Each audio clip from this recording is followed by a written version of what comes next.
quero convidá-lo a abrir. Continuando, nós temos o desafio de terminar 2 Tessalonicenses. Hoje nós vamos pegar 3 versículos, versos números 6, 7 e 8. Segunda carta de Paulo aos Tessalonicenses, capítulo 3. Estamos já caminhando para o final dessa epístola. Capítulo 3, verso 6, 7 e 8. A fé verdadeira espelhada na vida cristã prática. A fé verdadeira espelhada na vida cristã prática. E nos diz assim: irmãos, em nome do Senhor Jesus Cristo, ordenamos a vocês que se afastem de todo irmão que vive de forma desordenada. Essa palavra é palavra-chave aqui. Você vai encontrá-la no verso de número 7 e novamente ela aparecerá no verso número 11. Então ele é um termo-chave aqui. Afastem-se de todo irmão que vive de forma desordenada e não segundo a tradição que vocês receberam de nós. O verso 7 é um contraste ao verso de número 6. Então ele vai dizer assim: porque vocês mesmos sabem como devem nos imitar, visto que nunca vivemos de forma desordenada quando estivemos entre vocês. Nem jamais comemos pão à custa dos outros, pelo contrário, trabalhamos com esforço e fadiga, de dia e de noite, a fim de não sermos pesados a nenhum de vocês. Pai, em nome de Jesus, nós pedimos que o Senhor nos ajude na compreensão deste texto sagrado que o Senhor tem destinado às nossas vidas neste lugar, nessa noite. Sejamos edificados, ó Deus, através da instrução, ó Deus, através da explicação, através da aplicação da Tua palavra na nossa vida. Em nome de Jesus. Amém. Meus amados irmãos, eu não sei precisar o ano, mas alguns anos atrás eu conheci um jovem lá no Paraguai chamado Ariel Rambo. Ariel Rambo é um jovem solteiro. Vai aparecer a fotinha do Rambo. O Ariel, ele, filho de pais paraguaios, no campo de Santa Rita del Paraguaia, onde o nosso pastor Fábio atua, ele tem um registro muito importante naquela igreja. Aos 16 anos, um amigo convida para ir na igreja. Ele vai na igreja, vai à igreja e não sai mais, é convertido ao Evangelho do Senhor Jesus. Um jovem trabalhador, seus pais decidiram que ele iria nascer no Brasil, atravessam a fronteira, ele nasce no Brasil, então ele é um brasiguaio, é assim mesmo que é chamado. E ele, além do trabalho secular, é um jovem muito atuante na igreja. Houve um processo na igreja em que esse jovem experimenta algo que talvez desanimaria o coração de muitas pessoas, e assim o fez ali naquela igreja em Santa Rita del Paraguai. Houve uma transição pastoral. O pastor não chegou no campo, não foi encaminhado um pastor para o campo. Aquela igreja passa um tempo sem o ministério pastoral. Bom, o resultado disso é que os membros relaxaram na fé. E deixaram de frequentar a igreja. Esse jovem, já com mais de 25 anos, já um jovem experimentado, porque envolveu com o trabalho da igreja, ele ia para a igreja todos os dias da agenda da igreja, irmãos. Abria a igreja e esperava alguém chegar.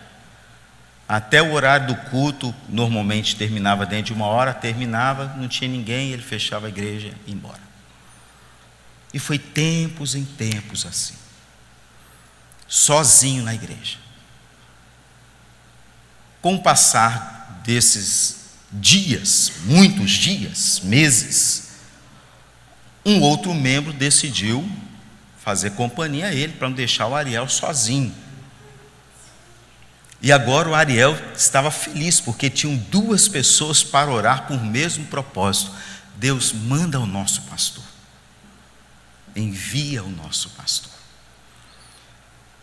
E outro mais veio, porque aquele membro contou para o outro: olha, o Ariel está indo na igreja, já tem meses que ele frequenta a igreja sozinho, abre, limpa, ora sozinho. Nós precisamos. Juntaram 3 pessoas. E o movimento foi crescendo. E agora a Agência Presbiteriana de Missões Transculturais via que realmente havia uma necessidade mais do que urgente de ser encaminhado um novo obreiro. E foi encaminhado este novo obreiro. E o Ariel está lá, 39 anos, esse jovem senhor, trabalhando ativamente, alegre, um grande companheiro do Fábio.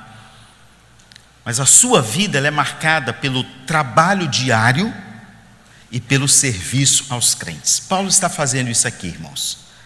Nós já vimos aqui nessa segunda epístola que o primeiro capítulo, Paulo vai encorajar os crentes em Tessalônica, dizendo assim para ele: meus irmãos, sejam fortalecidos em meio às tribulações, não desanimem, coragem, fortaleçam os vossos braços. Os empecilhos, as lutas, dificuldades, as tempestades da vida são próprias nesse mundo em que nós estamos plantados, mas confiemos no Senhor. Então o primeiro capítulo tem uma teologia da perseverança, tem ali um extrato maravilhoso, incentivando o nosso coração a não esmorecer diante dos embates da vida, tendo por referência a própria vida do nosso Senhor Jesus Cristo. O segundo capítulo é o capítulo que fala sobre ter um entendimento correto sobre o dia do Senhor. Então os irmãos hão de se recordar que alguns crentes, eles estavam agora dizendo assim: olha, e o pessoal que morreu, Jesus vai voltar, como é que vai ser? Então tem uma teologia sobre os últimos acontecimentos e sobre a salvação dos crentes. O capítulo de número 3 é um capítulo que a gente chama da teologia da vida. Ele é extremamente prático. Você vai ver que Paulo humildemente vai dizer para a igreja: irmãos, orem por mim.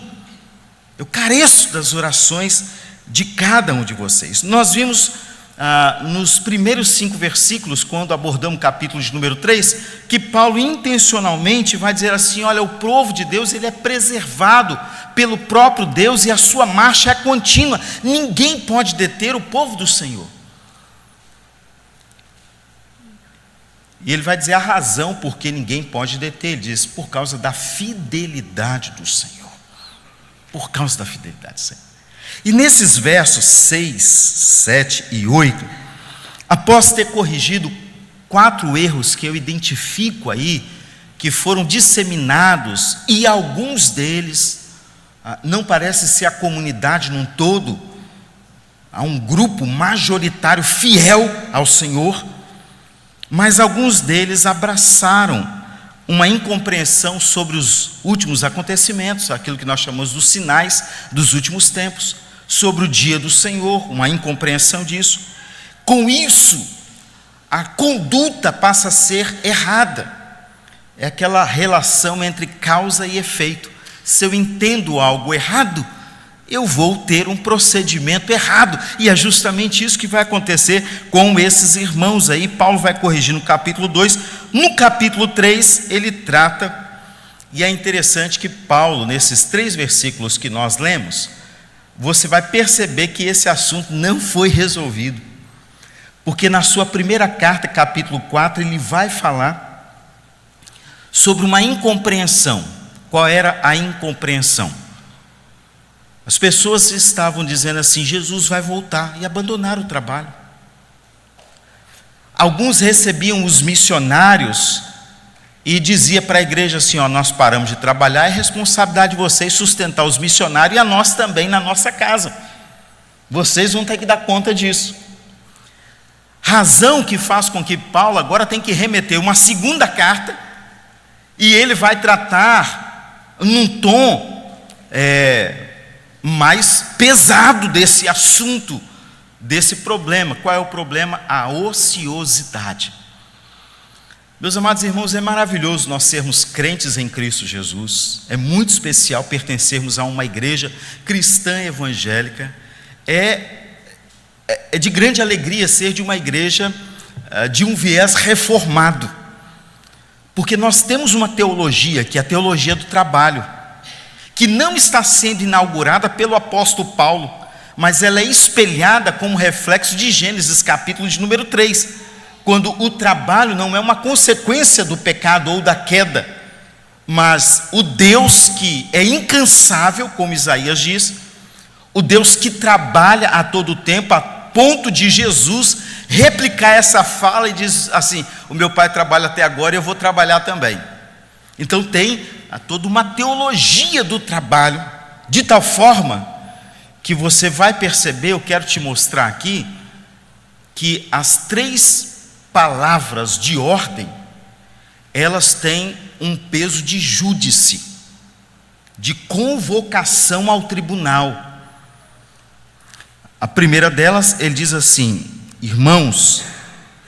Então, ele não está tratando esses que estão faltando com a responsabilidade de trabalhar como se fosse inimigo deles. Ele diz: não, nós somos irmãos, mas vamos ajustar aqui algumas coisas. E é em nome do Senhor Jesus. O que ele está fazendo aí, Paulo? Paulo está dizendo assim: na autoridade de Cristo Jesus, o Filho de Deus, que não teve descanso e que trabalha até agora pela igreja, ele é o nosso intercessor e advogado. Ele vai dizer assim: ordenamos a vocês.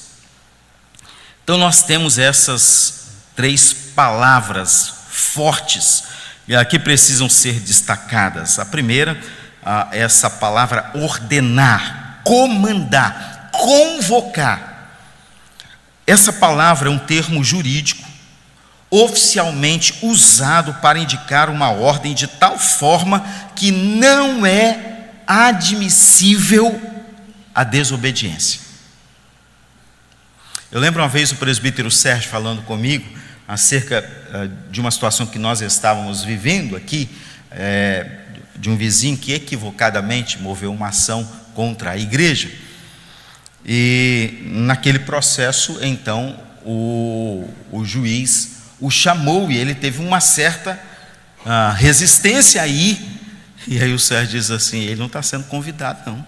Ele precisa entender que está sendo intimado a comparecer. É esta a palavra que está sendo posta aqui.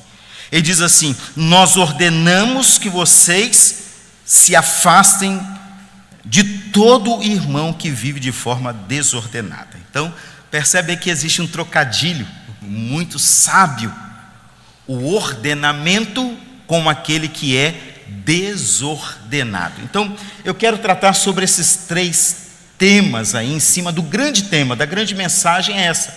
Paulo nos ensina que a fé verdadeira, ela é espelhada, ela é refletida, ela é demonstrada, ela é vivida através de uma vida cristã prática. E isso está posto diante de nós nesses 3 pontos. O primeiro deles, no afastamento disciplinar, verso de número 7. Paulo vai utilizar uma outra palavra, na verdade é um advérbio. O advérbio que aí está é atatos, desordenadamente. A palavra, o sentido aqui é fora de linha. Qual é a ideia do pensamento paulino? É de um comando militar, aonde um soldado em sua formação, ele não percebe que a marcha está numa direção e ele está saindo noutra. Na linguagem militar aqui no Brasil é chamado de bisonho. O sargento vai dar uma ordem e, se continuar assim, ele vai ficar preso. Então, Paulo está dizendo assim: aqueles que abandonam a sua posição, referindo àqueles que romperam a ordem comum dada por Deus e a ordem da comunidade. Por quê? Porque eles estão sendo pesados à comunidade. Mais adiante, a gente vai explorar nos próximos domingos, a recomendação paulina dizendo: olha, então, se não quer trabalhar, que também não coma. Qual é a terceira palavra aí? É o contraponto do apóstolo Paulino, quando ele diz bem assim: nem jamais comemos pão à custa de outros. Ele diz: olha, eu poderia, como apóstolo, receber donativos e viver do ministério. É justo que assim o faça, mas preferi não fazê-lo, para que vocês tivessem um exemplo do procedimento como deve ser adotado pela igreja de Cristo Jesus. Portanto, meus amados irmãos, vamos explorar um pouquinho esses 3 pontos aí nessa exposição bíblica. Verso de número 6, vamos juntos ler, todos a uma só voz, toda a igreja. Irmãos, em nome do Senhor, ordenamos a vocês que se afastem de todo irmão que vive de forma desordenada e não segundo a tradição que vocês receberam de nós. Meus amados irmãos, Paulo está instruindo a igreja, e é muito doloroso esse processo. Ele está dizendo: não ande com ele. Nós somos irmãos em Cristo, ok, mas a vida dele mostra um procedimento inadequado. E este procedimento está dentro do bojo da palavra desordenado aqui. Irresponsável. Ele diz: o procedimento, a má influência por causa da irresponsabilidade dele, afetará toda a comunidade. Qual é o tratamento do apóstolo Paulo aqui, irmãos? Não é orar, não. Afasta. Dentro da igreja, pastor, tem alguém, não é possível que aconteça isso, que seja tóxico também dentro da igreja? Tem, irmãos. Tem. Você não olha para esse lugar aqui e acha que todo mundo é perfeito. Tem gente chata aqui dentro? Não, mas assim, tem. Tem. Nós não gostamos, mas tem. Tem gente que trabalha contra? Tem. O joio está aí. E a ordem do apóstolo Paulo aqui, irmãos, não é outra. Ele diz para que ele mesmo seja restaurado desse procedimento que causa um mal à igreja. Se afastem dele. Se afastem dele. Ele é o nosso irmão em Cristo Jesus. Por que Paulo está dizendo isso, irmãos? Porque o evangelho exige de nós um procedimento prático que seja compatível à vida do Senhor Jesus, aos exemplos, aos modelos. Se este assunto é tratado com a consideração necessária, a seriedade, precisa então ser considerado esses 2 pontos que estão dentro deste versículo. Ele é o nosso irmão, ok, é nosso irmão, mas não dá para andar ao lado dele. Ele precisa corrigir esse procedimento, porque esse procedimento é uma má influência dentro da comunidade do povo do Senhor. Apartem-se dos irmãos insubmissos, mantenham distância, não andem em sua companhia, afastem-se daqueles que influenciam uma vida irresponsável. Capítulo 5 da primeira epístola aos Tessalonicenses, verso número 6, Paulo já havia dito isso: irmãos, por favor, não andeis distraídos. Meus irmãos, sejam sóbrios. A ideia é: não seja ludibriado, não seja tomado pela embriaguez de uma influência, aonde o nosso coração ele é tomado por um procedimento inadequado, porque nós queremos preservar a unidade. Não tem como preservar a unidade sem que haja conserto de vida. Então, o primeiro ponto aí dado pelo apóstolo Paulo, ele é apontado para nós através deste advérbio que vai qualificar a conduta desses indivíduos e dos demais também, o modo como eles vivem. Segundo argumento do apóstolo Paulo, verso número 7, no exemplo pessoal. Como é que a vida cristã prática ela é visualizada pelos outros? no espelhamento de uma fé que tem por reflexo a vida de Cristo Jesus. Paulo diz, no exemplo pessoal. Meus amados irmãos, o apóstolo Paulo vai apelar aqui para a memória dos crentes em Tessalônica. O apóstolo Paulo vai dizer, olha, eu não vivi, e ele toma por empréstimo a palavra da qual ele está condenando acima, dizendo, eu não vivi de maneira desordenada, irresponsável. Muito pelo contrário, eu garanti a cada um de vocês o privilégio de poder receber a instrução sem peso sobre a vida de vocês. Irmãos, isso me faz pensar que nós, crentes, sobretudo os mais experimentados, nós temos uma responsabilidade muito grande para com aqueles que são mais novos na fé. Somos exemplos. Na introdução feita aqui, eu apresentei um jovem chamado Ariel, e ele era um dos mais novos membros da igreja. O processo que deveria ser desenvolvido pelos mais experimentados foi esquecido, eles deixaram de frequentar. O mais novo que arrastou. Aos líderes da igreja, e isso cabe a mim aqui também. Toda mudança de vida passa pela vida dos seus líderes na igreja. Essa responsabilidade é o ônus que nós precisamos trazer sobre os nossos ombros e caminhar felizes. A nossa vida é um modelo. Nossa vida é um modelo. Marido de uma só mulher, esposa crente, filhos que frequentam a igreja. É assim que Paulo diz? Que são qualificados os líderes da igreja? Tem que ser, irmãos. O padrão não vai baixar, não. Somos nós que vamos ser alçados a caminhar dentro dessa verdade. Como um líder, ele vai dizer da sua responsabilidade como a igreja, Paulo vai dizer isso a Timóteo, se ele não governa bem a sua casa. Então, Paulo está usando esse contraste, uma exortação de cunho judicial. Ele está dizendo, não refute esse ensino. Ô, irmãos, tantos crentes aqui, a gente teve o privilégio de poder orientar suas vidas, de mostrar na palavra de Deus que aquele não é o caminho, e desobedeceram, e infelizmente colhem frutos. E eu não fico feliz porque deu errado, não, porque desobedeceram aquilo que eu disse, mas não obedeceram aquilo que era uma autoridade sobre as suas vidas. Líderes são autoridades sobre as nossas vidas. Eu não queria ir para o seminário, o meu pastor foi atrás de mim lá em Belo Horizonte e disse, se você entende que eu sou uma autoridade sobre a sua vida, aqui está a passagem. Dia 2 de dezembro eu quero você em Vitória novamente. E pronto. E pronto, irmãos.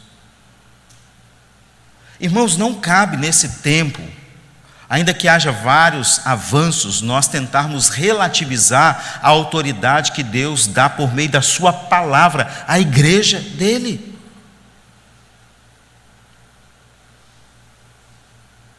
É obedecer. E Paulo vai dizer assim, meus amados irmãos, eu trabalhei muito mais do que eles. Eles quem Paulo está falando? Os colegas de apostolado dele. 1 Coríntios capítulo de número 15. Ele diz, olha, eu trabalhei muito mais do que os meus irmãos apóstolos em Cristo Jesus. Todavia, não eu, mas a graça de Deus em mim. Então Paulo está dizendo, primeira coisa, meus amados irmãos, como é que é visualizada? No afastamento disciplinar. É não andar mesmo junto. Tem um dito popular, você conhece muito bem esse adágio, ele diz, quem anda com porco, farelo come. Não vai demorar. Não vai demorar. Segunda coisa, exemplo pessoal. Ô irmão, se eu como pastor tenho que dar o exemplo, você também tem que dar. Você também tem que dar. E os líderes têm, eu chamo isso de comando pelo exemplo. Tem este comando que eu estou dando aqui, que é o comando verbal, né? Apresentando a palavra de Deus como autoridade. Mas tem o comando pelo exemplo, porque a vida é assim. O exemplo testifica o que eu falo. Terceiro e último lugar, sustento próprio, verso número 8. Paulo acabara de dizer que ele não andou de forma desordenada. E aqui ele diz: nem jamais comemos pão à custa de outros. Pelo contrário, há uma ênfase aqui. Ele está dizendo, pelo contrário, trabalhei com esforço e fadiga dia e noite, a fim de não sermos pesados a nenhum de vocês. É como se Paulo dissesse assim: meus irmãos, se nós apóstolos, nós demos o exemplo a vocês e não fomos pesados a vocês, repliquem isso, que haja um sustento próprio. Embora tivesse o direito, Paulo usa aqui aquilo que é chamado dentro dessa expressão aqui de hebraísmo, que é subsistência, comer o pão às custas de.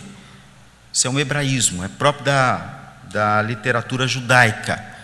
Ele diz assim: eu não fiz de vocês um meio de subsistência, ou fiz.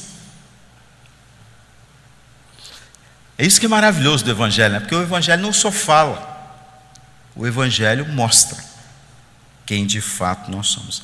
Então a mensagem geral, dentro do verso número 8, é o seguinte: não exija privilégios de quem não tem esforço. Se não há esforço, não tem privilégio. Esse menino não gosta de arrumar a casa, não trata ele como alguém que tudo vai ganhar, não. Ele tem que aprender a trabalhar. É pequenininho que a gente começa a dar os primeiros sinais de educação da teologia do trabalho. Vão ajudar a mamãe a botar a casa em ordem, vão ajudar o papai, a caixa de ferramenta. É assim, irmãos. A igreja caminha numa dinâmica diferente. Qual era a grande desordem aqui? A ociosidade. E Paulo está exigindo agora responsabilidade. Viver sem trabalhar é exigir que os outros cubram as custas de um preguiçoso. E Paulo está condenando isso aqui. Na certeza da volta do Senhor Jesus, o que Paulo identificou é que tem alguns protagonistas da confusão. Gente que não quer trabalhar e se torna pesado, usando agora da espiritualidade como se fosse um mecanismo para justificar a sua frouxidão para com o trabalho. Capítulo 5, verso 15 e 16 da primeira epístola, Paulo já havia tratado desse assunto. Ele diz assim: a estes advertimos como irmãos, não como inimigos.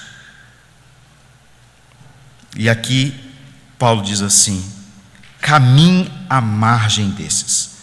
À margem desses quem? Daqueles que tiram o vigor da fé cristã.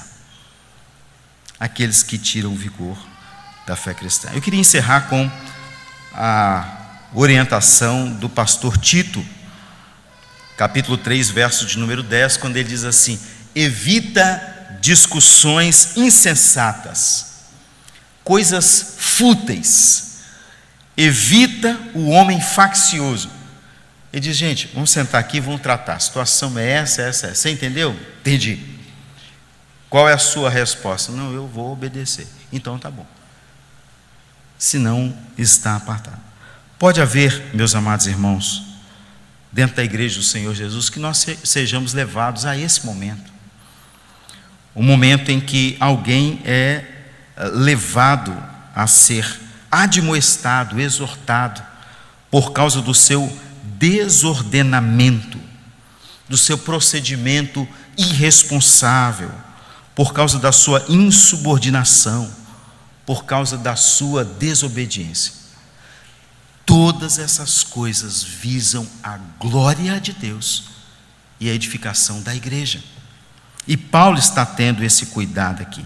Eu quero apresentar de forma rápida alguns pensadores sobre este texto. Um deles, João Calvino, vai dizer bem assim: o trabalho é uma vocação divina. Ele usa a palavra vocatio. Ele diz, é uma vocação divina. Quem recusa o trabalho manual ou diário para viver da caridade alheia, corrompem a ordem da criação estabelecida por Deus. Ele diz, quem não quer trabalhar, ele intenta contra Deus, o Criador do trabalho. William Hendricks vai dizer assim: a ociosidade conduz inevitavelmente à bisbilhotice. É porque ele já vai pegar os versos seguintes. Ele vai dizer, uma intromissão na vida alheia, tornando-se uma praga na comunhão da igreja. Quem não trabalha, inventa. Quem não trabalha, inventa, gente. E normalmente não sai coisa boa. Quem não gosta de trabalhar, quando inventa, não sai coisa boa. Já dizia os sábios deste mundo que a mente vazia é a oficina do diabo. Vocês sabem disso, né? Donald Carson, ele diz, o equilíbrio entre os direitos contratuais de um pastor e a disposição bíblica de renunciar voluntariamente a esses direitos pelo bem do testemunho do evangelho é legítimo. Mas esse direito é algo que o próprio líder abriu mão, não é uma imposição. A ordem da igreja é sustentar o seu líder, pelo trabalho que ele realiza. Dr. John Stott diz assim, o trabalho não é uma consequência da queda, mas uma ordenança pré-queda, dignificada pela encarnação e pelo próprio exemplo na vida de Jesus e do apóstolo Paulo também. Dr. Martin Lloyd Jones vai dizer assim, alerta sobre o perigo de usar doutrinas sublimadas, como a segunda vinda de Cristo, para uma frouxidão, uma desculpa para negligenciar as obrigações diárias e terrenas. Jesus está vindo, então ele diz, não cabe isso. É o contrário, nós temos uma vida perseverante e de trabalho, mostrando que nós, enquanto aguardamos, exercemos 12 talentos que nos foram dados para a própria glória de Deus. Tim Keller diz assim, a ética cristã do trabalho serve como um testemunho cultural. Olha que coisa maravilhosa.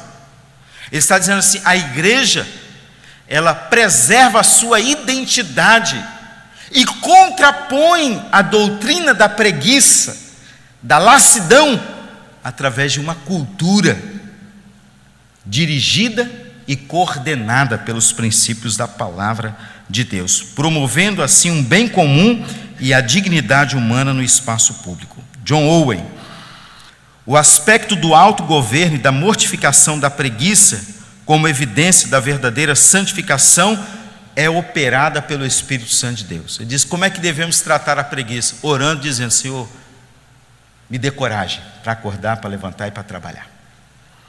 Sinclair Ferguson diz assim, a vida de fé verdadeira se manifesta na rotina diária comum. A vida de fé verdadeira se manifesta na rotina diária comum. É quando a gente não bate o ponto depois para ganhar hora extra, ou então não sai mais cedo e pede o outro para bater o ponto para nós, né? Quando a gente vai para o banheiro no trabalho, aí fica lá escondido mais tempo para ver se o dia passa mais rápido. E esse monte de coisa que vocês devem saber por aí. Bill Newton, tenho gostado muito da leitura desse homem, ele diz, o papel dos líderes locais é serem modelos visíveis de integridade e esforço diante do rebanho. Um pastor preguiçoso, irmãos, é a ruína da igreja. Presbíteros preguiçosos é a ruína da igreja. Diáconos que não executam o seu serviço é uma ruína da igreja. Portanto, nós líderes temos que mostrar as qualificações que é exigida das Sagradas Escrituras, de forma prática. De forma prática. Qual é a aplicação que nós podemos fazer sobre este ensino? Primeira delas, este texto me ensina sobre a santidade do trabalho. Sim, ensina. O crente deve ver o seu emprego regular não apenas como um meio de subsistência. Ele precisa ser um ato de adoração e serviço a Deus. É através daquele lugar que Deus está levantando o sustento sobre a sua vida e sustentando a igreja dele também. É uma cadeia que glorifica a Deus. Segunda coisa, o uso responsável da liberdade cristã. Abrir mão dos direitos pessoais quanto ao exercício desses direitos não pode fazer tropeçar a fé de outros, de modo nenhum. Não posso eu prejudicar a caminhada cristã dos meus irmãos. Eu, líder, e a minha família na igreja, nós somos um modelo para os fiéis.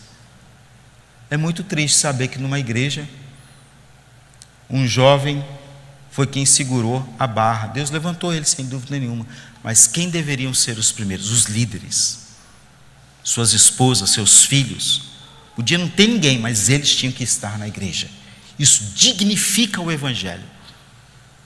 Isso é uma cultura que dá rosto ao evangelho. Terceira aplicação, o cuidado com o sensacionalismo teológico. Nenhuma doutrina bíblica deve me afastar da responsabilidade que tenho para comigo mesmo, para com a minha família e para com os meus irmãos na fé. Irmãos, isso é muito sério, porque vai atingir a igreja no sentido da nossa fidelidade dizimal, ofertante. Ela está inserida neste contexto. Portanto, eu oro para que, em nome e por amor do Senhor Jesus, essa mensagem tenha sido clara à sua mente. A fé autêntica ou a fé verdadeira, ela é espelhada numa vida cristã prática. E há 3 encorajamentos que são postos aqui pelo apóstolo Paulo às nossas vidas, encerrando essa mensagem. A primeira, a autoridade é de uma ordem apostólica, não é da idade. A autoridade vem de Deus, por meio de sua palavra, aos ministros que ele mesmo tem chamado para conduzir a igreja que é dele, na qual, diz o apóstolo Pedro, nós haveremos de prestar conta. Irmãos, se tem um negócio que vocês podem ficar tranquilos, é o seguinte: se qualquer um de nós, líderes, estiver tratando de forma indevida as coisas, irmãos, vocês não precisam nem orar, porque a palavra diz que nós vamos prestar conta. E esse negócio assim é um referencial na minha vida. Nós vamos prestar conta. Hoje eu acordei muito mal, com febre, estou ainda assim, corpo, só pedi a cama. E eu disse para o Senhor: Senhor, eu tenho uma responsabilidade imensa hoje, de falar a uma igreja, falar à minha igreja. Melhora a minha saúde, Senhor, restaura a minha saúde, me dê condições. E cheguei na segunda igreja, a igreja cheinha, gente, os irmãos me esperando para eu falar, ministrar a ceia, aconselhar algum deles. Que privilégio! Eu poderia passar na unidade de serviço e pegar um atestado, não poderia? Um direito meu. A minha responsabilidade transcende a isso, irmãos. Não é com homens, é com Deus. Então, assim, é uma oração que vocês nem precisam fazer. Pastor, Deus trata com o nosso pastor, porque ele já disse que vai tratar, e com os líderes também. Isso é tranquilo. Força prática no exemplo. Aquilo que eu prego é revestido de autoridade quando acompanhado do testemunho. É a coisa mais simples de ser entendido, né? É muito bom de discurso, mas na prática é o contrário. A prática mostra que há uma força. A autossuficiência, ela é agora substituída por um amor sacrificial. O trabalho honesto, ele evita a dependência desnecessária da igreja, dos parentes ou de qualquer outro segmento. Quem trabalha terá recursos para submeter às suas vontades e ser alguém generoso e íntegro. E por último, a obediência daqueles a quem Deus constituiu como autoridade sobre nós é vindicada pela própria palavra. Que Deus possa nos abençoar, meus irmãos. Que a bondade de Deus seja manifestada através dessa igreja, uma igreja amada, de homens e mulheres trabalhadores. Eu não tenho nenhum peso de pregar a essa igreja, porque conheço a cada um de vocês. E sei também que isso não é um chicote na vida de vocês, mas serve de orientação para mim e para você, para que a gente seja crentes melhores para a honra e glória do nosso Deus. Amém? Vamos orar, Senhor. Pai, obrigado por essa noite. Obrigado, Senhor Deus, pela leveza da Tua palavra, mesmo quando trata de assuntos tão sérios, de lutas na ética do trabalho, vivenciada pelos nossos irmãos no passado, e que também podem ser encontradas, ó Deus, em nossos dias. Nos ajude, ó Deus, a nos afastar dos desordenados, sem peso na consciência de estar praticando algum mal, mas justamente para evitar o mal. Dá-nos, ó Deus, a alegria de ofertar à igreja um exemplo pessoal e que haja da parte de cada um dos membros dessa igreja, ó Deus, um sustento próprio, transbordante, ó Deus, algo que possa conceder a cada um de nós a dignidade de viver e na prosperidade dos recursos abençoar aqueles que legitimamente precisam ser assistidos. Nós oramos gratos em nome e por amor de Jesus. Rogamos ao Pai que a graça do Senhor, o amor de Deus e eterno Pai e a consolação do Espírito esteja com todos vós. Amém, Senhor.